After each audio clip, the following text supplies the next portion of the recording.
Minnesota Miracle is one of the most famous touchdown stories of NFL history. The Vikings were hosting the Saints in a playoff game. They were down by 1 point with less than 10 seconds left in the game, and they were 61 yards away from their scoring zone. It seemed as though they had no chance at winning the game. However, the quarterback took the ball, steps back, throws deep down the field, finding Stefon Diggs, who catches the ball, leaps over a tackle, and runs it all the way in for a winning touchdown. You know, they overcame the impossible because they played hard all the way to the end. Welcome to another edition of Family Worship Night. Today, as we continue this devotional series based upon our Write a Verse a Day campaign that we're doing here at Fellowship Church, we begin the month of September. And our theme for this month is hopefulness. Let's look at Romans chapter 15 and verse 4. It says this: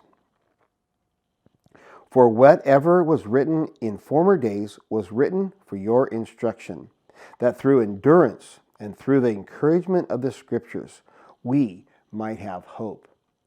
Where does hope come from? I know that we often think of hope as it comes from our circumstances. We say things like, "I hope it's sunny tomorrow. I hope I get a new raise. I hope the Seahawks win on Monday night." We do this every day, and it's not a big deal. It's just a part of our language, and we do hope for these things to happen and come true. But it does reveal a rather natural tendency that we have. We tend to be hopeful when life is going our way, and we tend to lose hope when life seems as though it's not going our way.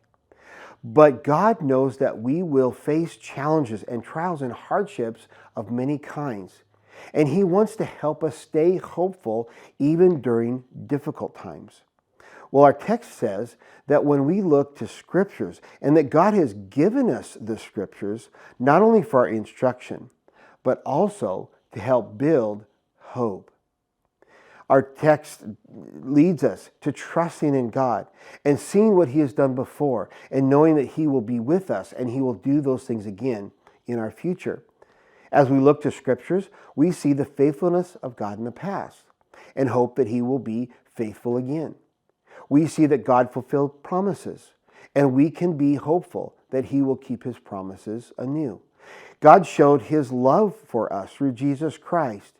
We can have hope that He will never stop loving us. God took people to the promised land.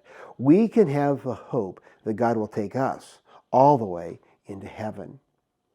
You know, when we were younger, we would take our kids to Disneyland and other theme parks during the time of our life when we were living in Southern California.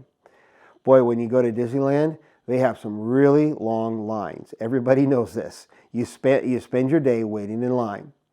But those lines are kind of deceiving. You'll look at the line and maybe it's just outside from the ride. And you'll think, oh, that doesn't look too bad. Then you go around a corner and there'll be a long part of the line you didn't see. And you go around another corner and there'll be switchbacks with hundreds of people back and forth, all crammed into one little section.